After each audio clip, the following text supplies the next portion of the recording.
Welcome to Inaudible. My name is Jeremy Weiland, and I'm joined by my co-host, Ryan Masterson. On this podcast, we discuss the weird, beautiful channeled messages found in the archives of LL Research, an organization dedicated to sharing spiritual information with the world. You can find out more about LL Research at llresearch.org. The archives contain transcripts of messages from allegedly discarnate sources who claim to hail from an organization they call the Confederation of Planets in Service to the Infinite Creator. Ryan and I will try to provide analysis and commentary on the philosophy described in these messages, identifying the common themes, and grappling with the application of this information to our human lives. Thanks for joining us on this journey. How's it going, Ryan? It is going. It is Never going. stops, does it? It never stops. And it's amazing how fast time goes by, but at the same time, it's a slog. The daily life is a slog, but boy, it goes by quickly. Yeah, it's almost like you wake up in a new incarnation every day, just depending on your mood and attitude and what you have. I mean, can't tell you how many times I lay in bed thinking about what I have to deal with at work, and I'm just like, letting it get me down. And then other days, I'm ready to get in there, coach, and put me in. Yes. Yes. I was reminded that when it rains, it pours. And often there's not much that is different in your life, but because one thing may be challenging you, or as you feel going wrong, quote unquote, then every other itty bitty piece of catalyst or challenge, it's a nonlinear function, right? It's exponential. Every little bit adds more than its weight to your shoulders. And so when one thing goes wrong, then everything feels like it's going wrong, even if it's not. So we came back from Hawaii, and for the record, it's hard to get into Hawaii. You've got to, get a negative COVID test. We had to get a contact tracing app. There was a few hoops to jump through. And when we come back, we have a nanny share with our 2-year-old, and the family that we nanny share with were not happy about our trip. And that was the beginning of a good week of catalyst for Ryan.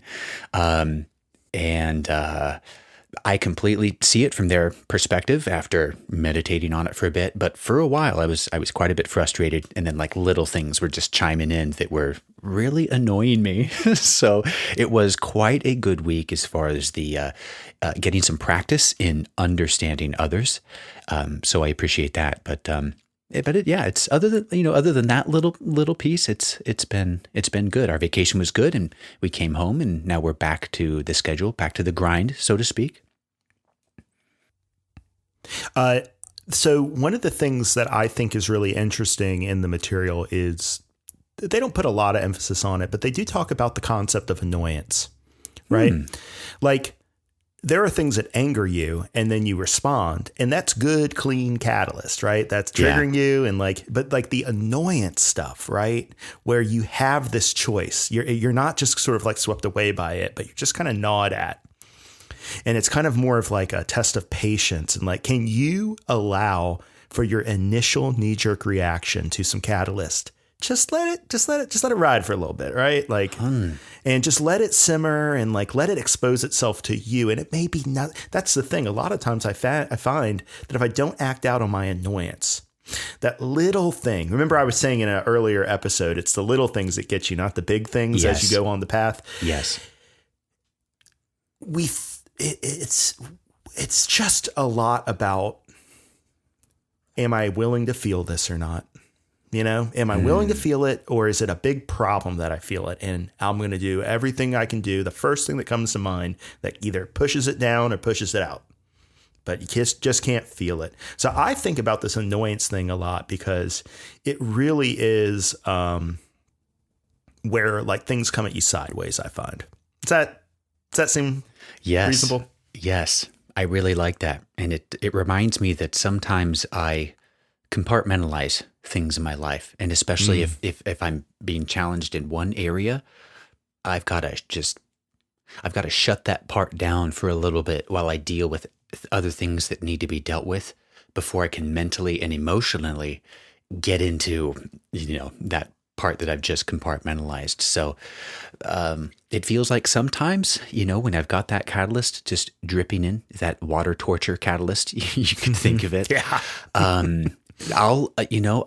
I'll shove that away for a bit. I will use a distraction to just get that off my plate until I have the time. But here's the thing: I can get it off my plate, but it doesn't go away. It's there, Exactly. and yeah, you've got to deal with it. Find a way to deal with it. I have had just the experience you're describing.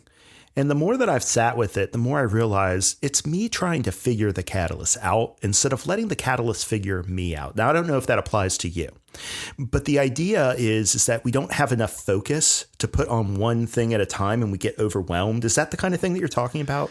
Or am I off kilter? No, well, first, back up. You trying to figure out the catalyst versus the catalyst trying to figure out you. Yes. So what is the purpose of catalyst, right? The purpose of catalyst, according to the Confederation, and, I'm just going to tell you what the Confederation says and let the audience figure it out, is to expose our biases so that we can figure out which way we want to polarize. I mean, I am putting a very, very broad stroke on it, but that's pretty much what Ra says. It's pretty much what other entities say, that it's not designed to punish you. It's not designed to necessarily teach you the lesson that you think you need to learn in your waking consciousness, right? That's my belief, is that what it's trying to do is it's trying to find out what kind of person are you? And if you let the catalyst tell you that, instead of trying to figure the catalyst out and win the game, that catalyst, like do the right thing. It's not about the right response. It's about the response that makes you the most you. That is interesting. That's how I approach it. That is very interesting. Hold on. I need to let this simmer for a minute. So, because the way you just put it just really rung a bell as far as what truth. Catalyst, you said, I'm trying to just reword this. Catalyst exposes your biases in order to, did you say promote the choice, promote polarity? Yes, to help you polarize. That's interesting. This reminds me, my brother works at Microsoft, and he recently underwent unconscious bias training at Microsoft. And my brother and I, we got pretty snarky about this kind of training in the corporate world, given its political undertones, and people are very opinionated about this kind of training, for better or worse. And he and I, you got two white guys talking about this, just so the audience knows. Yes, just so you are. And if, in case you're living under a rock, the perspective from this white guy is that unconscious bias training is really this anti-white, anti-male training, essentially. At least that's how it's swung in. That's the opinion that's thrown around in, for white guys like me. Yeah. So when my brother was taking it, he was sending me screenshots, and we were kind of laughing about it. But the further he got into the training, the more we realized that our perceptions, our conceptions were unfounded, at least with this particular training module. Now, with the training, the ideas exposed and the ideas discussed in this training were fantastic. They were amazing. They were simply like, they were the golden rule, and like, don't judge others. They were messages from the Confederation. Don't judge others, treat every person with respect and love and dignity. Of course, the examples they use, they're not white guys. They're not straight white males. They're everyone else. But the principle holds. If the concept is to treat this person who may look different than you or have a different, lifestyle than you, if the rule is to treat them with respect and treat this other person over here with respect, it follows you treat everyone with respect. And he and I, we get together every Wednesday night for cigars. Don't hate me for have that vice. But we have great conversations. We just kind of spitball what we went through in the previous week. Yeah. And after this unconscious bias training, we had a great conversation because each of us, this idea was somewhat clarified or crystallized in our minds. It is what it is. whatever it is, whatever subject you're talking about, there are facts out there. There are truths out there that they just are. Now, whatever judgment or opinion I attach to that truth is a completely separate issue, and that's where you get very messy with other people's feelings and opinions and insecurities and projections. That's where it gets challenging. So I guess since having that conversation, and my Lord, I'm in my late 30s now, and I'm just kind of figuring this out, but I'm trying to see the truth in things. I'm trying to separate what I understand to be the truth of a situation, and then what is my perspective and opinion of that truth. I'm trying to start to differentiate that, because it was so clear to me not too long ago that I had something pretty darn wrong, and I enjoy those experiences because it reminds me, and I've gone through a lot of these experiences, but I'm reminded that I'm growing, I'm learning, and I still have a ways to go, and go continue with the process, and just remember I'm fallible, and I've got so much more to learn. Same goes to me. I only have 5 years on you. I don't know if I use those 5 years very wisely, so I'm probably at the same level. I have thoughts about the bias training too. It has more to do with who's doing the training and why they want it done, and a lot less about the content, right? Because these are matters of the heart. I think there's a view of the issues that we deal with in our society that thinks that we're going to intellectualize our way out, and it's really a matter of the heart. And that doesn't play very well at work all the time, right? Because it's not predictable. It's not reliable. It doesn't deliver constant profits like the system wants. But one thing it does deliver is a steady stream of catalyst. And you have opportunities to find out about things about yourself that you didn't realize. I mean, you had that belief about that revelation that you had was already inside of you. It just needed to be exposed, right? Yes. And it helped you understand yourself better. And I hope in the process, maybe it gave you different, perspective of other people. And this is what Catalyst does. Yes. And 10 points for you to putting a nail on that. All right. Where it scores 10 to whatever the score is. Oh boy. 10 points to you, because don't we all have those truths and understandings hidden underneath our perceptions? And it just takes either the right experience or the right recognition of an experience, or, my friend, I finally started reading the book you recommended, When Things Fall Apart by Pima Chodron. In case they couldn't hear over Jeremy's it is called When Things Fall Apart, and it's by Pima Chodron, and maybe I'll put a link in the show notes. It's great, but in our first conversation, you brought up a quote that stuck with me, and I saw it. Line number 1. It reads, "Fear is a natural reaction to moving closer to the truth." What a powerful sentence. Which means that it's not wrong that we feel fear, right? Correct. That's the thing that really got me for a long time. But that truth is inside of us already. You just gotta wade through the BS and the catalyst and the projections and the insecurities and all that stuff to get to that core truth. And it certainly involves fear. It's been a fantastic book so far. So thank you for that recommendation. But I love it when people discover that book, because it made such a big difference in my life. It's written so to the point. I mean, I love Pima Chodron as a writer and as a speaker, the way that she is able to package things in this very simple package where you can see the shape of the whole idea from the shape of the package that it's wrapped up in, right? Yeah. She's just very terse and direct and gets to the point and is not afraid to talk about, the dark side of things. And that's what I mean by, fear. We have a fear of our dark side, of things that are unexposed in us that we don't know. We're having this sort of time dilated experience in incarnation where a whole unity Like we are, like the only time that exists is right now. The only place that exists is right now, according to the Confederation.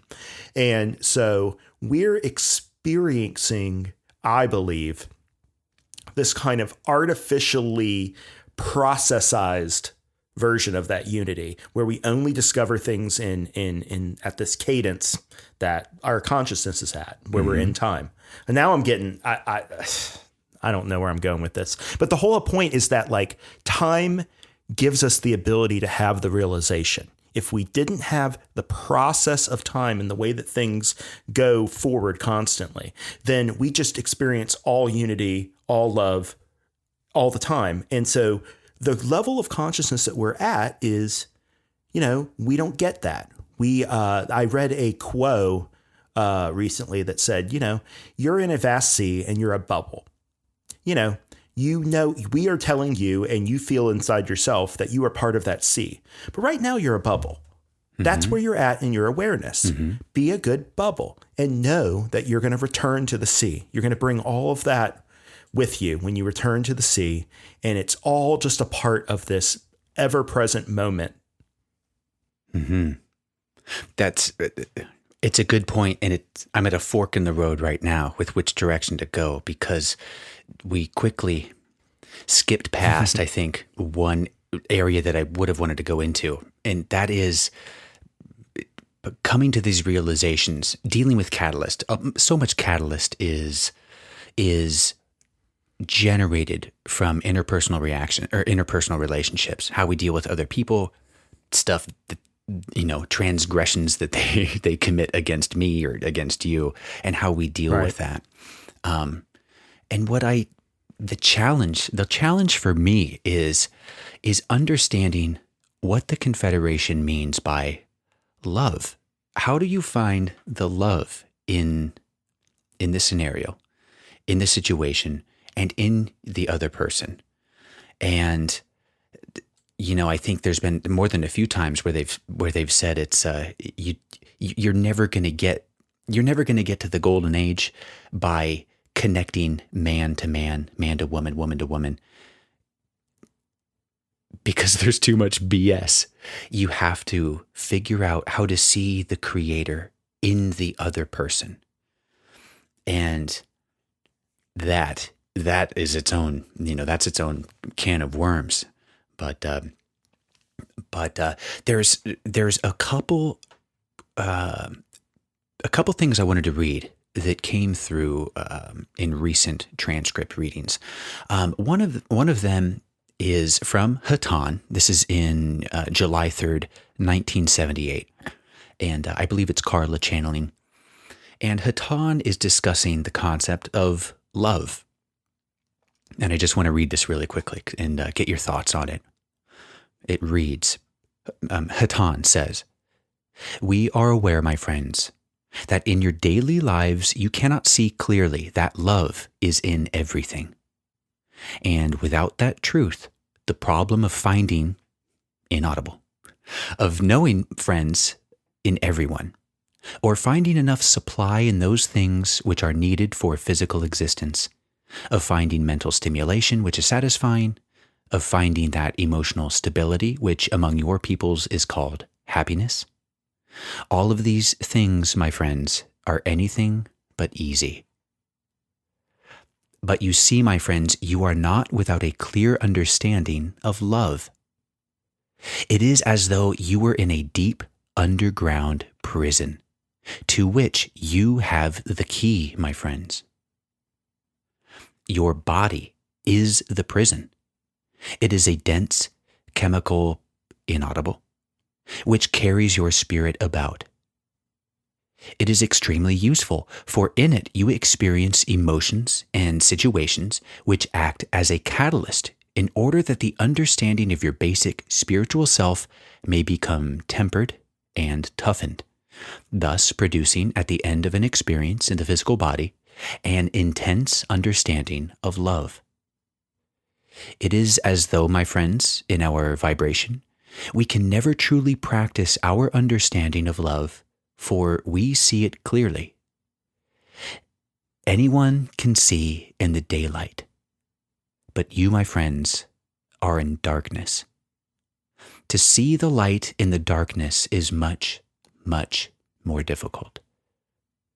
And I'm going to pause there. There's one more good paragraph after that,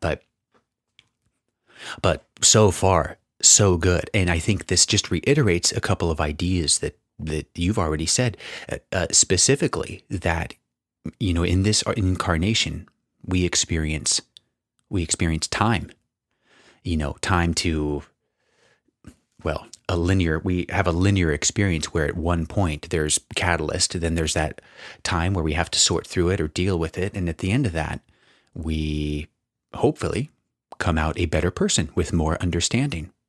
But I like what Hatan says here.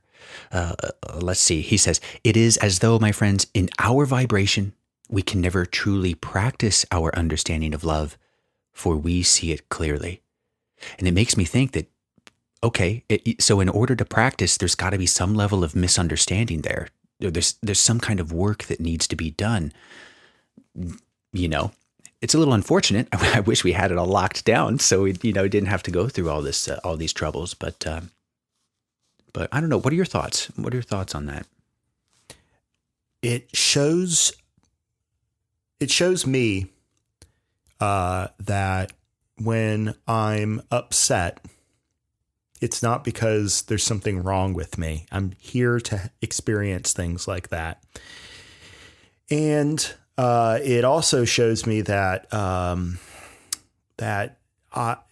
the question is like, how do you find the love in a situation like that? Because that's kind of the thread that we want to pull that thread. Yes. There's a lot of different things coming at us, but if we can see them as love, then we have the ability to relate to them in a different way, in a way that's not adversarial, in a way that instead of fights the not love, supports the love that's already there. Now, that requires us to find the love within ourselves as well. We cannot bring anything to bear that we do not already have inside ourselves. We never do. We have it all inside ourselves already. But then this kind of drama of time where we start off at a lower progression and advance to a higher progression is about this process of realization. And it's kind of a mystery, right? Because the creator exists outside of time. Creator kind of knows how all of this is going to play out ostensibly, right?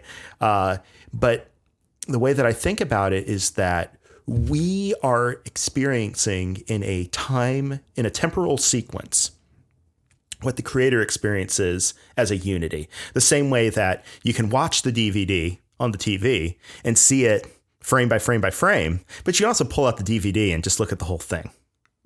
That is interesting. Right? Yeah. Yeah. So like it's just, what is it about? It's about perspective, awareness, and what I think the Confederation wants us to do, what they would advise us to do, is to be at the level of awareness that we are and pay attention to our feelings, pay attention to the brothers and sisters in front of us, pay attention to the surrounding creation that is always speaking to us, pay attention to the still small voice inside of us, pay attention. And one of the things that makes this world so challenging is how much it takes our attention onto things that don't matter. Mm-hmm. TV, social media, some petty thing you're involved in at work or whatever. Other people's opinions. Yeah. Yeah. And like, it's okay. Like, here's the thing, like, to the extent that we're distracted by that stuff, that's our catalyst, right? Mm-hmm.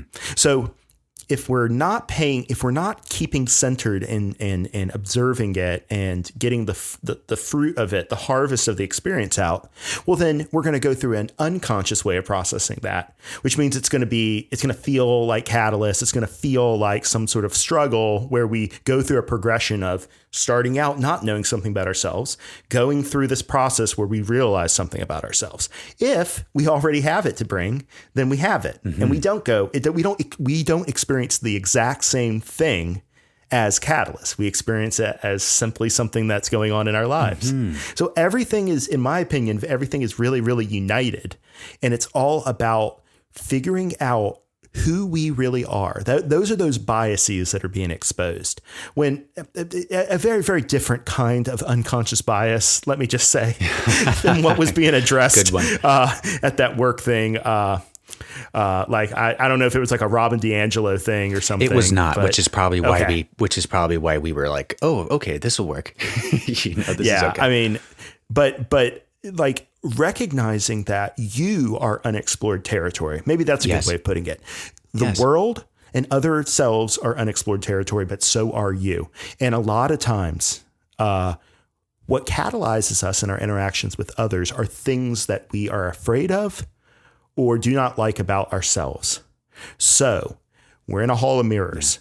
Everywhere we look, we see our own face. Every time we open our eyes, we're not looking at anything but self. It is one thing to have an intellectual understanding of what that means and how you might square that with your day-to-day reality. But what I believe that the Confederation wants is for us to feel it. Mm-hmm. Catalyst is how you feel it. Yes. Well, in the Hall of Mirrors, what does it say about me that I feel so strongly about, about how unconscious bias training, for example, is positioned? Like, what does it say about, looking in the mirror? What does it say about me? What insecurities do I have? Or what is my worldview pertaining to the idea of privilege, like racial privilege, or, however you want to go down that road. Yeah. But you can apply that to anything that you feel strongly about. You're like, wow, well, what does this really say about who I am and my fears? Yeah, if I want to get closer to the truth, maybe I got to experience that fear and discomfort, and move down that path and start asking hard questions about, sorting through my own personal feelings about that. Yeah, I mean, on one level, it's completely appropriate that we would hold ideas in our head that are that just are pervasive throughout our entire society. Mm-hmm. My personal feeling about privilege is that nobody's to blame for holding privilege or not holding privilege. It's a function of the society that we're in. Mm. It's not that you're to blame for having privilege or not. It's that once you recognize that you have it, mm-hmm. now you have a duty, according to this train of thought, to try to counteract it. And, in that way, it acts a lot like other truths that we find in our lives where we need to be more and more ourselves by expressing it. Yes. I get annoyed with the bias training because it's done in a capitalist system where, your boss is telling you to open your heart. That doesn't work. It doesn't work. Right? No, it doesn't work at all. Maybe it works for some people some of the time, but what we want, I believe, in my heart, is real vulnerability with each other. And the thing is that marginalized people already feel that vulnerability. They deal with it all the time. When we are asked to experience a little bit of that vulnerability, to open up and to put ourselves in somebody else's shoes, mm-hmm. we find it very, very uncomfortable. And that's not a sign that we're doing it wrong. Mm-hmm. That's a sign that we're doing it right. Mm-hmm. And you know what? It's okay to feel any way you feel about this stuff. It really is, because the more honest you are with yourself, the better of a human being you're going to be, no matter how you were raised or what ideas you hold in your head. The more that you understand yourself, the more you will be there to serve. Mm-hmm. Yeah, I hear you. I'm going to finish this last paragraph because you've already said, it's like you're reading my paragraph here. Well, we do both have the Google Doc open. That's true. Touche. But I don't have it up right now. Another 10 points for you. Okay. So this finishes. Hatan, what is the key that unlocks the prison? It is a simple key, my friends. It is the key of meditation, or as this instrument has described, the activity of inner listening. Life and love do not come to you from us, from books, from on high.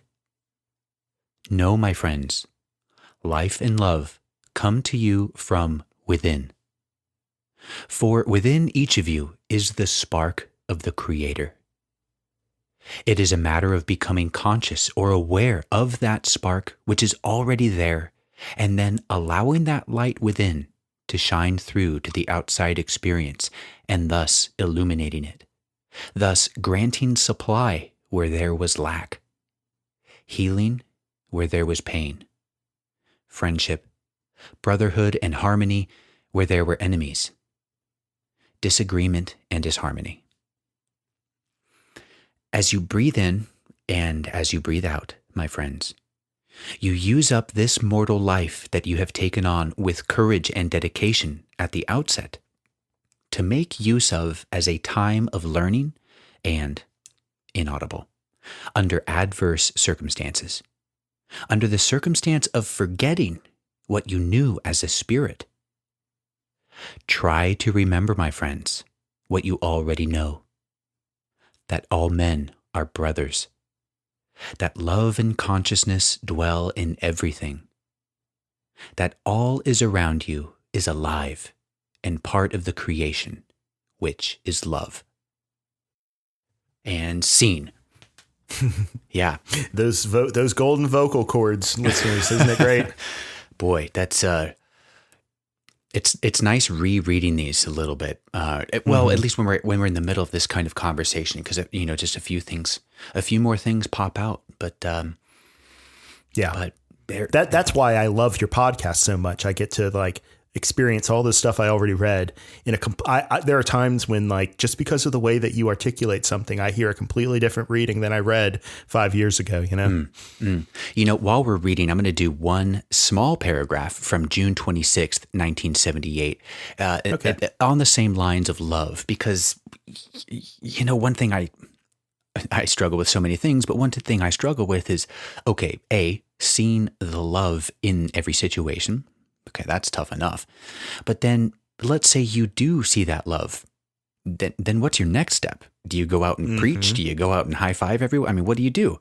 Well, in June 26th, 1978, a new source, a new entity arrives named Orkan. And I think this may be the only appearance of this particular entity, but Orkan describes himself or themselves as a flame. And the last paragraph, or the last little bit of this little sermonette, was fantastic.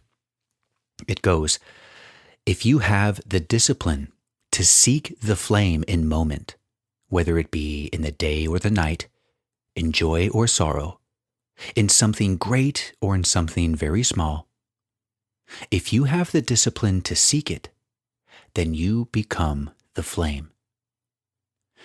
And when you have achieved this identity, this manifestation, it is not, my friends, that you become a teacher. It is only, my friends, that you become a window through which the flame can be seen." And the transparency of the personality. Yes, I love that, because Orkan, they begin by saying, "I am a flame," and they're using a flame metaphor for what is love. It burns, it destroys, but it also it's warm, and it was a great little blurb. I would recommend, if you haven't checked that out, then check out the transcript for June 26th, 1978. But very poetic. It is poetic, but it makes me think, if and when, I hope it's when, I hope it's not if, but when I hopefully am able to figure more of this out. How do I become that window through which the flame can be seen? Is it just is it my personality? The fact that I'm smiling and understanding and I'm willing to listen? I wonder what that experience is like. I don't know if you have any thoughts on that. It's hard because I feel like a lot of these readings speak for themselves. But I do think that this idea that I've been running into in some of the later transcripts where, Carla is channeling Quo, and Quo says, "You may think that growth and proceeding down the spiritual path is a process of accreting to the self, pulling into yourself these new experiences that make you more and more and more. But actually, It's subtraction. It's a process of subtraction where you're letting go of things constantly. And as you let go of these things, more things come in and you let go of those. This is part of the Hatan Latwii piece that I'm writing an essay on. But it applies to this idea of a flame. You know, the flame is the part of the fire that's actually burning. It's the smoke that's actually burning, you know? So what is oxidation doing? It's pulling in oxygen and letting out, you know, carbon dioxide and other unburned things. But this idea of a convection current, where you are pulling in the highest and purest that you can, and you're putting it out there with as little distortion as you can manage. You will always distort it. The window has to be there. It can either be foggy or mucky, or it can be clear. And if we want to serve, if we have the desire to serve, we will work and we will bring to us the experiences that will slough away the parts that we don't need and let that flame, the light of that flame, come through. I love that. I absolutely love that. And it makes me think of, get ready, 3 examples of how this ties into so many other areas. The first is in music. When you've got a song and you're looking at your track and you're doing EQ, and EQ means you can have a visual representation of the melodic or the frequencies of your song. How you make it better, you know, generally is not to boost frequencies here and there and make your high, you know, your high sounds a little bit higher and boost your bass. It's actually removing. It's taking frequencies out that are maybe messy or going to mud up your mix. A second thing that immediately comes to mind is, do you want to make a letter or an essay or an email stronger? Figure out how to make it shorter.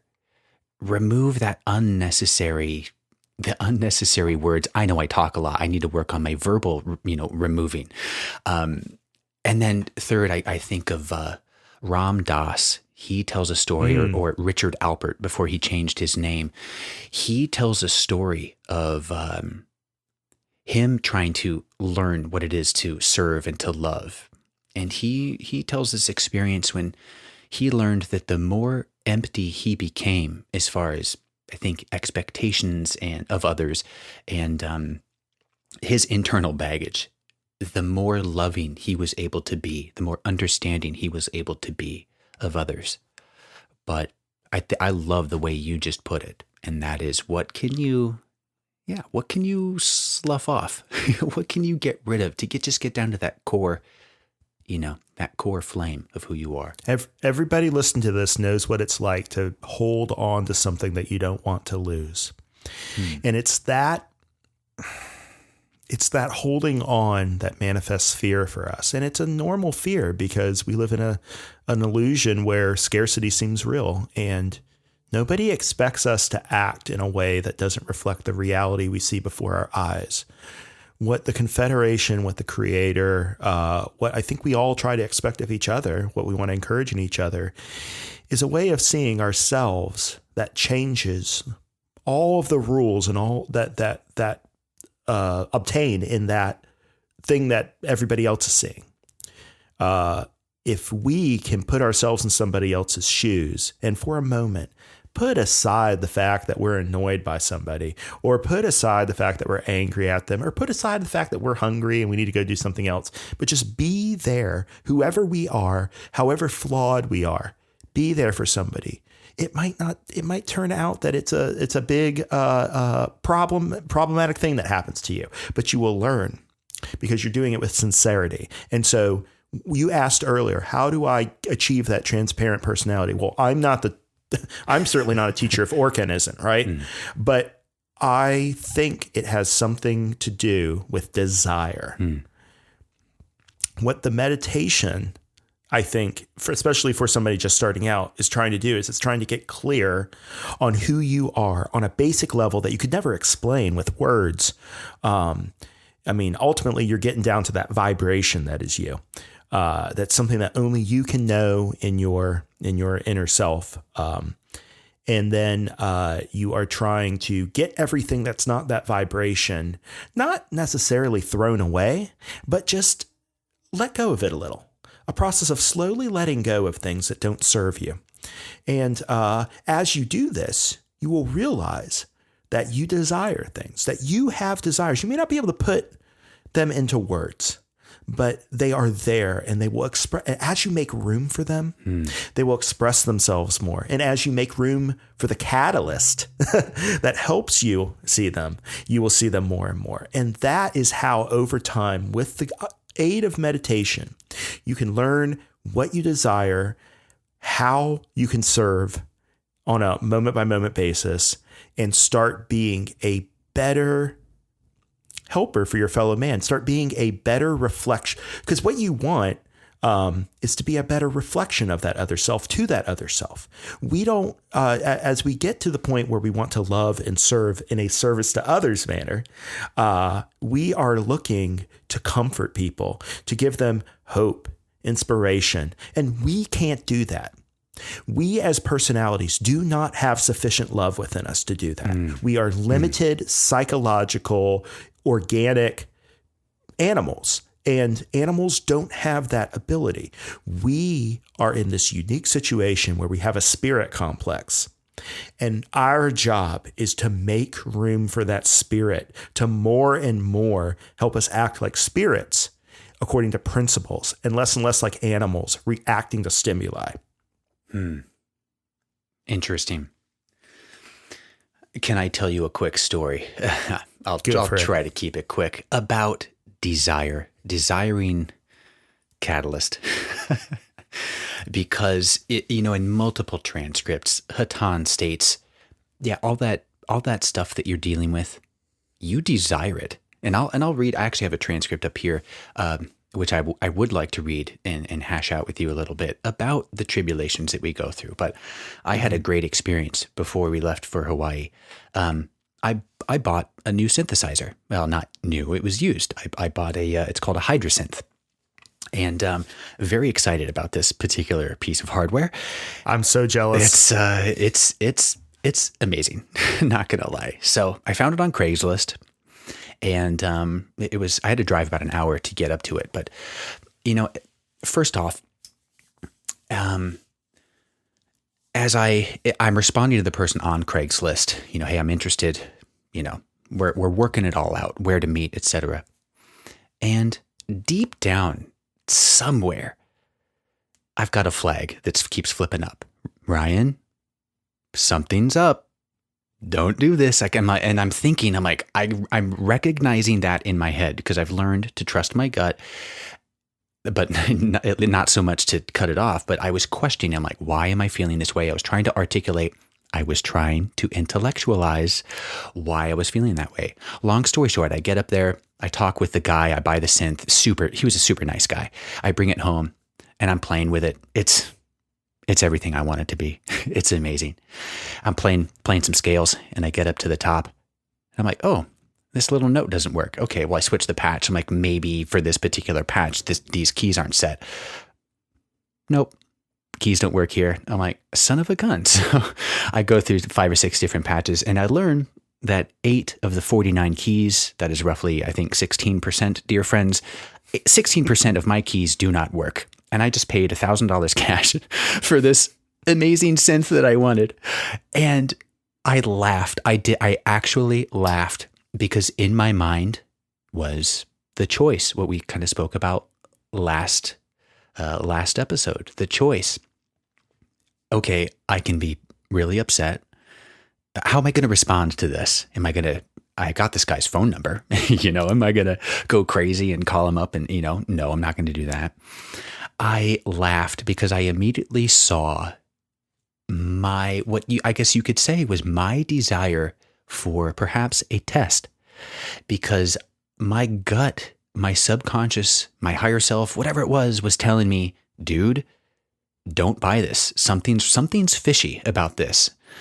And yet I'm like, nope, I'm going to do it. This is going to be worth it. And then I get through it and I learned, oh yeah, something was totally fishy, but I mean, I've already contacted the maker, the keyboard, and I'm getting their repair rates. I'll just send it in to go get it repaired. I can afford it. I don't want to pay, but I can afford it, where in my mind, I'm making up this story where, well, perhaps this guy, maybe he was a broke musician that picked up a bad keyboard and he didn't want to go through the hassle of returning it. So he thought he'd just tell a white lie and say it's in perfect working order, So, but it was, I would say I am a little, forgive me for lack of modesty, I'm a little proud of myself because it didn't even faze me.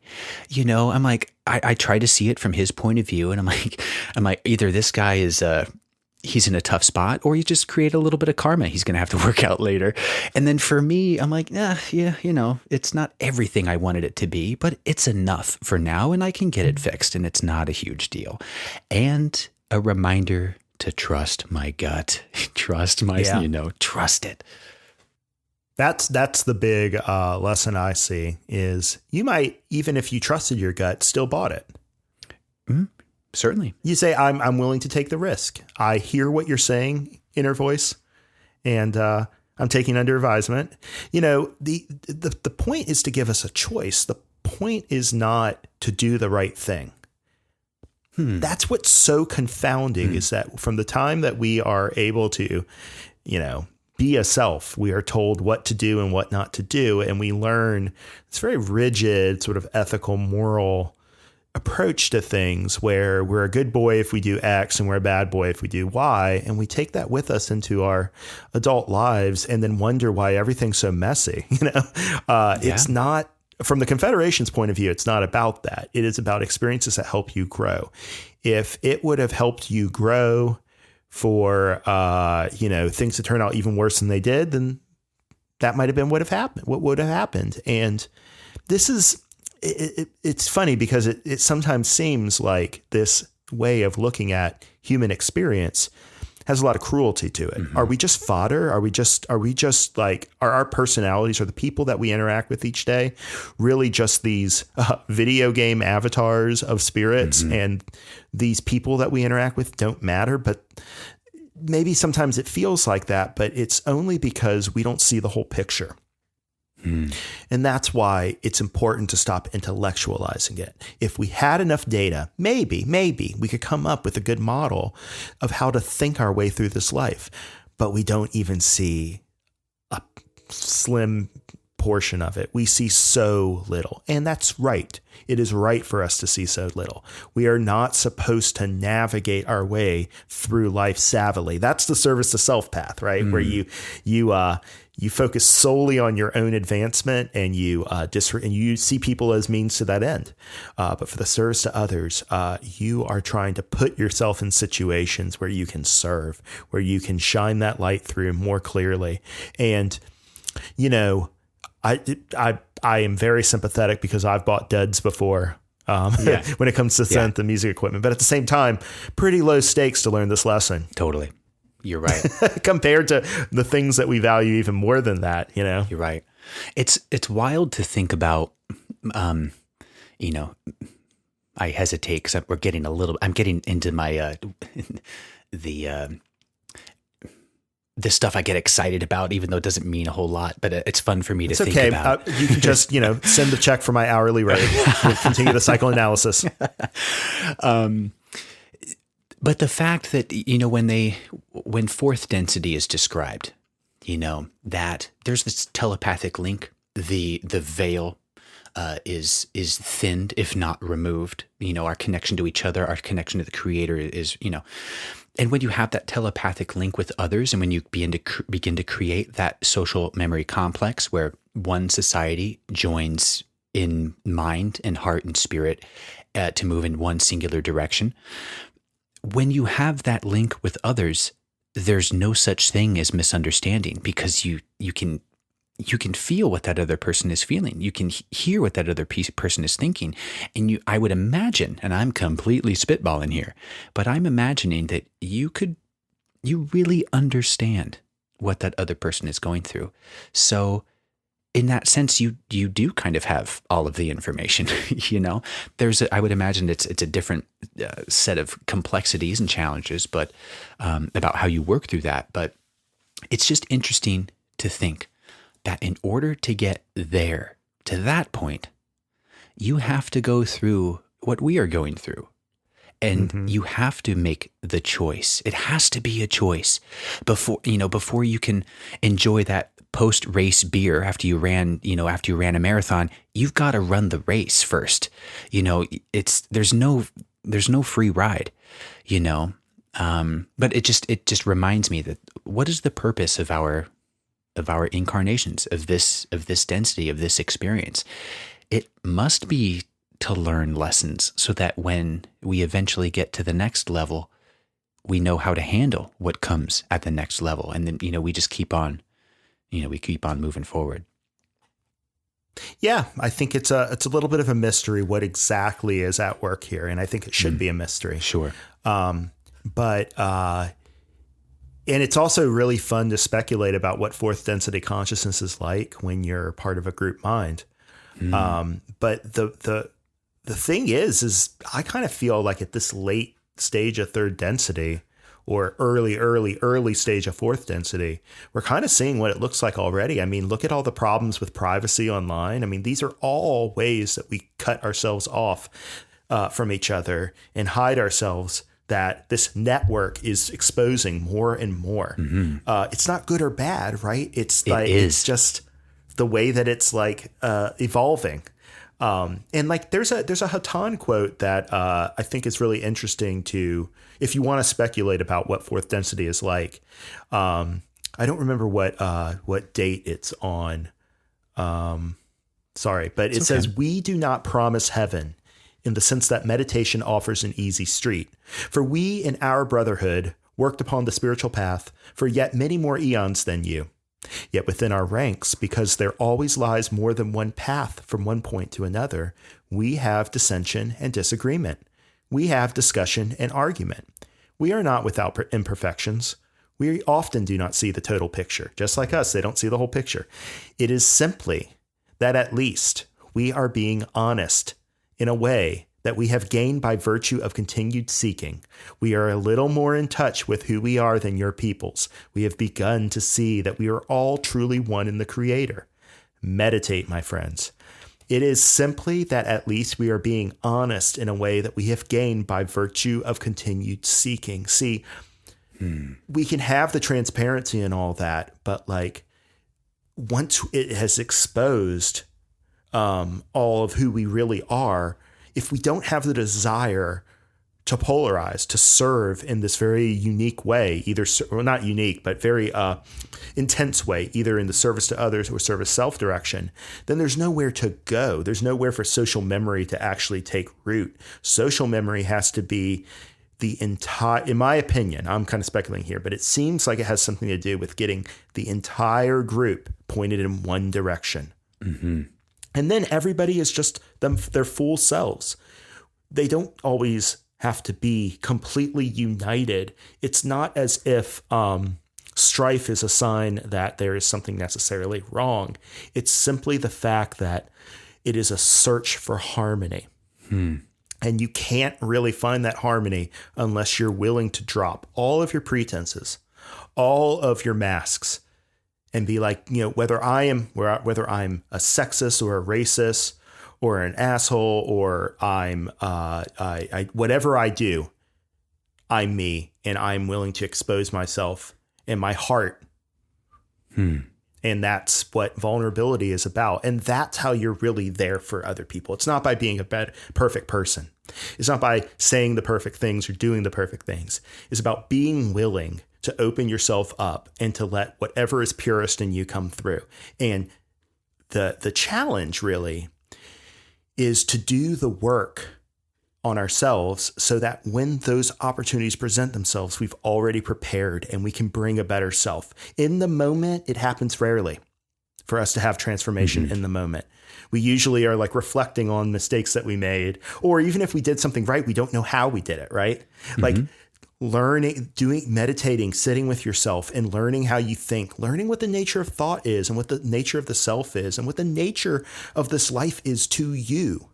And how you are going to make use of it and who that person that's making use of it really is. Is it really Jeremy who has a job doing software and like has money in the account and a wife and 2 beagles? I mean, yeah, but there's more to it, right? And not giving up on ourselves while we look for it is really, in my opinion, what's so tough. We can forgive ourselves a couple of times. We can have a lot of forgiveness for ourselves, but over time of constantly running into brick walls metaphorically in our lives, of having exactly what we don't understand about ourselves and about others exposed in some kind of vicious ways sometimes, not giving up on yourself is the key. And Pema Chodron talks about this. She says that discipline does not mean making yourself go through some rigorous thing. That's not what it's about. What it's about is never giving up on yourself. And if you never give up on yourself, you will never give up on other people. And that's the way that we make a connection. It is not necessarily always through our strengths and our light and love as we understand it. Sometimes it's through our weaknesses and the places that we are the most distorted, because other people have those distortions too. Everything is love. So everything has a thread we can touch into. The more we can find it in ourselves, the more we can find it out there. It is not an issue of thinking or feeling the right thing to find it out there. It's an issue of doing the work on yourself so that you have prepared yourself to serve. Does that make sense? It does. That's kind of how I think of it. It does. There's a lot in there. There's a lot in there. It makes me think, if I had to rehash what you just said, I would boil it down to understanding who you are and being okay with that. And I thought, are you familiar with the writer? She's more than a writer, but Brené Brown. Oh, I know the name, but I'm afraid I'm not very familiar with her work. It's all right. She's got a couple viral TED Talks. She specializes in the research of shame and vulnerability. And I've listened to a couple of her audiobooks, and they're pretty solid. They're pretty solid because shame, insecurity, vulnerability, having that wall in between you and others, that is a commonality between everyone, almost everyone at our stage in the game. People have various thicknesses of walls, but most people, I would say most people have something about them that they aren't okay with, that they don't like, that they're insecure about, that, can you have 100% open and clear communication with someone else when you've got that little bit inside of you that you don't want to face, or that you don't want to deal with, or that you haven't even explored because there's fear involved and, there's discomfort involved. That's what comes to mind. There's, you've got all these people around that we've got this large goal we're headed towards, which is, let's just call it social memory complex, far down the road. Well, how do you get there? Okay, well, you can take the end goal and take one step back and describe that and, move backwards on a stepwise basis. And I would think that at least where we are right now, maybe it's the inner work. Maybe it's, maybe at least I would say that's part of it. Can you become comfortable with who you are and be okay with other people's opinions of who you are, because they've got the same issues that you do, Yeah, I think social media shows this in spades, right? Yes, it does. Yes, it does. I did a talk once at a LL Research homecoming on social media as catalysts, focusing on the fact that unlike unlike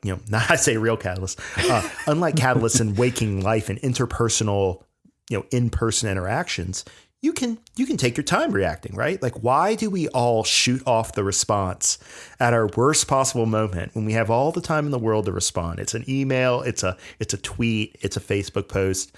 Nobody is sitting there demanding that we give that energy right away. I often think of social media as like practice for real in-person stuff, because it just seems like it is a machine designed to sniff out our buttons and push them. And everybody has them. It doesn't make you a bad person because you have buttons that can be pushed. Yeah. But it does mean that, you have some things to work on. You work on them because deep down you have a desire to grow. And the point is that meditation will put you more in touch with that desire, because you don't want that work to be You don't want that work to be mere affecting a spiritual life, right? You want to live, you want to be immersed in it, because that's not because that's right. It's because that's how it will actually be satisfying. You can do whatever you want. The Confederation over and over says we have perfect and total free will. We have way more free will than we even realize. The question is, are we in touch with that will or not? Or are we fighting against it because we have what they sort of like, lump into a big category called confusion? Mm-hmm. And confusion is a great concept because it forces us to shoot in the dark and learn how to hit the goal, hit the target, even when we can't really see well enough. We have to learn how to. I think that's what polarization is about. It's about wielding some kind of light energy that is only possible if you've either exposed and expressed the heart chakra totally, or as close to totally as possible, or if you can close it so completely in such an act of iron will that you can force your way past it. Mm-hmm. I want to get into this session from October 24th, 1976. And it's from Hatan, Carla's channeling. And I really liked this because the theme around this period of time, it seemed to be, what is the purpose of our lives, of our incarnation? And Hatan states, he says, "This evening we would speak to you upon the subject of what you would call tribulations. As you are aware, those upon planet Earth are undergoing, shall we say, an experience of growth and one of learning. Your life in its entirety is an accumulation of lessons which you have designed to experience, lessons through which you can learn the truths and the application of those truths that will enable you to bring about the existence that you truly desire. And that existence, my friends, may be expressed in many words, but shall we say any orthodox expression would be the existence within heaven." And I'll pause there because it seems like that kind of recaps what we were just talking about. It does. If we have this end goal, but in order to get there, we've got to go through all of what we're currently going through. Because of the awareness that we're at, right? Mm-hmm. This continues. "My friends, when confronted with situations which are incomprehensible through the process of your intellect, accept it and face it, knowing that it has been desired by you as an experience for the opportunity of growth. Righteously confront that situation.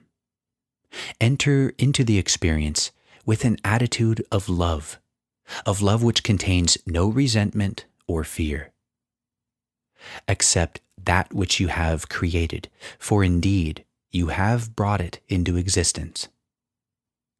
Know that no matter how it appears, it is for the best. Know that within you is the ability to properly react to any situation. Your abilities are infinite. Your love is also infinite. There are no limitations placed upon you by your Creator. They are placed upon you by yourself in your acceptance of them. There are no situations which you, as your own personal creator, would place before yourself that you could not properly confront and overcome."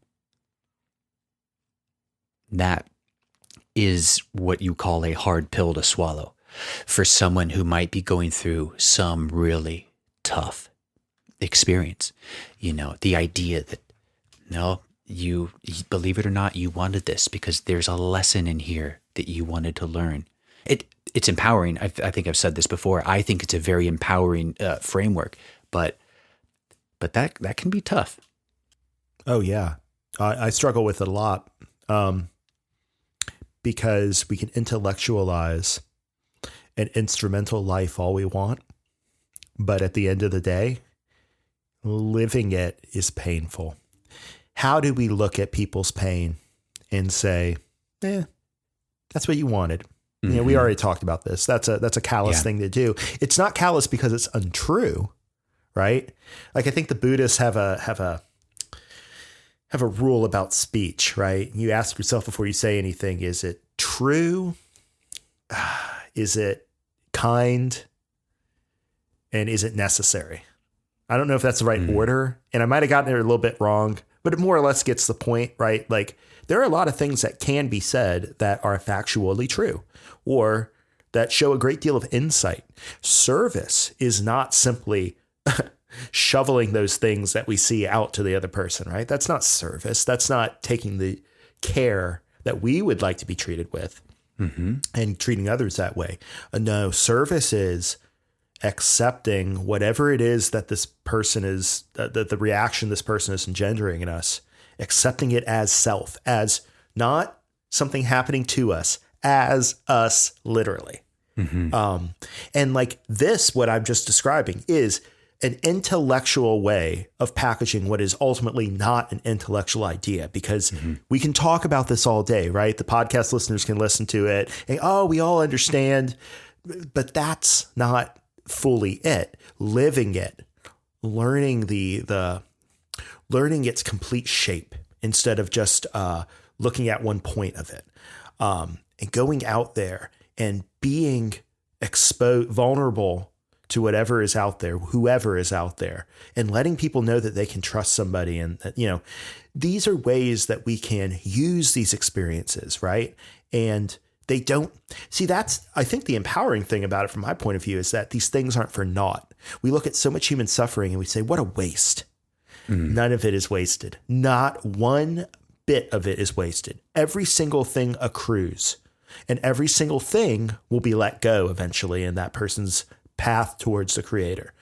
All that is asked of us is, are we paying attention to it, and can we see love in it? We can't see love in it until we find love within ourselves. But that thread is what connects us to it connects a holistic, beautiful view of the experience of consciousness and sentience. It connects that with what I can only describe as a very degraded, shabby experience that we often have in our society, in our lives, based on, what is rubbing up against us. Remember, the same thing that might be catalyst for you might not be catalyst for me, and vice versa. Like it's not in the things itself. The catalyst is not the thing happening to you. The catalyst is your reaction to it. And it's exposing an unbuffed part of that window. Yeah. You just need to work on it a little bit, get it nice and clear. Give it some elbow grease. Yeah. Yeah. Wax on, wax off kind of stuff. I was thinking that these experiences, though they may be desired and perhaps pre-planned, doesn't make them less real. We must have designed these because of the reality we feel when we're in the thick of it. And if and when we get through it, the lesson we learn because we went through it. And I thought, when I go to the hospital with a broken arm, I don't want the doctor to say, well, you planned it. I want him to fix me and give me some painkillers, It's none of the doctor's business whether you planned it or not. The path of service is to give to the person who has need. Yes. Remember, they were talking about this in the law of, in the raw contact. And Don asked something about, these people who are starving in Africa. I mean, this is the 80s, right? So it was this whole Ethiopian famine and all that. And he's like, so we're not supposed to, give them food. They asked for this. And Ra's like, the proper aid to a starving entity is to feed them. We are trying to see the rules of this game from above, but we see the rules most clearly when we open our hearts, not when we open our heads up and try to figure everything out. That impulse to intellectualize things, I believe, is a control defense mechanism, right? It's trying to exercise control. And I think this is why the service to self path emphasizes the intellect over they emphasize the fifth chakra, the head chakra over the fourth chakra, the heart chakra. And it's funny. Fifth, Ross says do you mean throat? Oh, yeah. I think I messed that up. Yeah, I totally skipped over a chakra. And it's funny because I run through these every day. I should know them by heart, but I know them by feeling. I do know them by heart. I just don't know them intellectually. So I'm giving myself a lesson in humility. Enjoy it. Perfect. And now I've completely lost my train of thought, but we need to feel these things. Mm-hmm. Thinking them, like I've thought that the mind complex, Ra talks about, we are a mind, body, spirit complex. We're not just a mind, body, and spirit thrown together. We are a complex, interrelated structure of these things. And I've often thought that the big function of the mind is its ability to limit and by focusing on things, you exclude things. Mm-hmm. That ability to create a kind of like container for ideas, a container for modes or qualities of consciousness, I think is very much involved in things like ideology, thought systems of any kind, culture. And when we approach them in too mental a way, all we see are the limitations, because the mind is a measuring tool, and measurements have to have discrete units. They have to have discrete quantities. We are trying to get that out of the way so that spirit can flow through, and spirit can use the mind when it's needed for the right container. It's just kind of like a really abstract, maybe idiosyncratic way that I look at the relationship between the mind and the spirit. But the heart is where I think that happens. Mm. And remember, blockages in the flow of the Creator's love and light from our root chakra up to our seventh chakra are stopped, in my opinion, and based on what I understand of the raw material, by our thoughts. Our thoughts are the things that create blockages. I mean, I think it's possible for us to have bodily and spirit blockages, but the things that we're usually working on, that we can get a grip on, tend to be thought patterns. That's an interesting insight. Those are the insight. things that close off or express different. And, like they can just as easily overstimulate a chakra, right? As understimulate it. I kind of went on a little bit of a tangent there. I think that's a great insight. That's a great insight. Let's continue with Hatan here. We're about halfway, a little less than halfway into this, but let's get a few paragraphs in. This session continues. My friends, you may have asked yourself before this many times, if indeed I chose these tribulations, whatever was on my mind when I did that? What was my higher self thinking about? We cannot penetrate the nature of the Creator, nor would we pretend to. And if there is a reason that the white light and perfect love of the Creator was generated into what you have called the Word, so that entities may appear to people the cosmos, we do not know it. Nevertheless, that this is so, we do know. It is possible that in infinite humility, here's that quote that I love.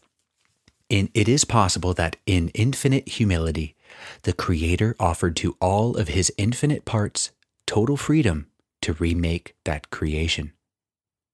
This is indeed the option that was before you as you contemplated your entry into the physical illusion before your physical birth. Love that one. Yeah, that's a banger right there. A banger. That's a great way to put it. Good job, Hatan. 10 points for Hatan. Oh, I love Hatan so much. They continue.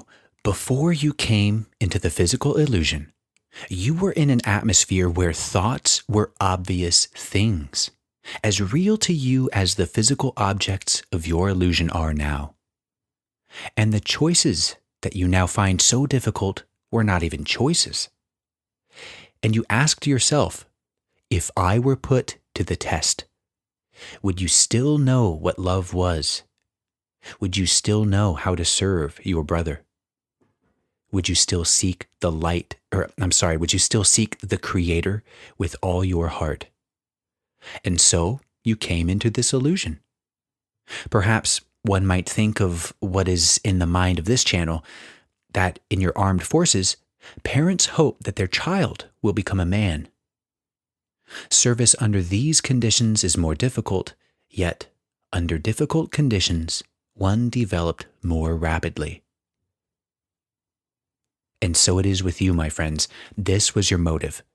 Whatever else you needed to do while you were here, your basic motive was to penetrate the things of this illusion with your discrimination so that you could see the love and the light, as you would call it, the heaven that penetrates all that there is. In order for you to see those things that are lasting, it is necessary for things not always or not to always go on the physical plane perfectly well. For if your day-to-day existence was not at all troubled, you would perhaps be satisfied to live out your physical existence without seeking further knowledge. It is when things become difficult that you seek to know the reason. And that's a good way to end it. When things become difficult, we want to know why.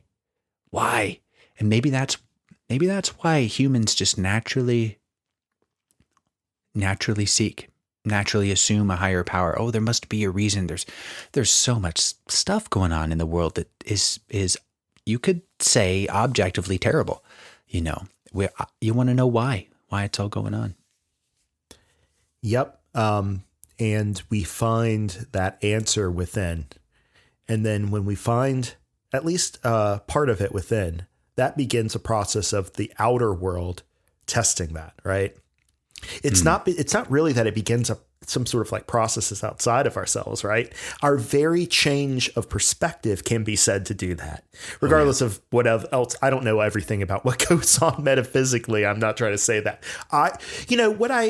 What I try to provide in this podcast are ways of thinking about this so you don't, so that you can make sense of it.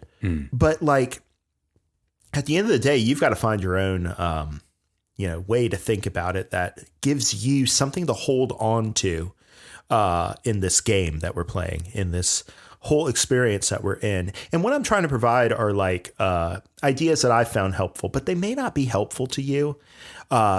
Always go back to the Confederation, I say, because the more that I read it, the more I find little hints of things that seem like they try to leave mysterious.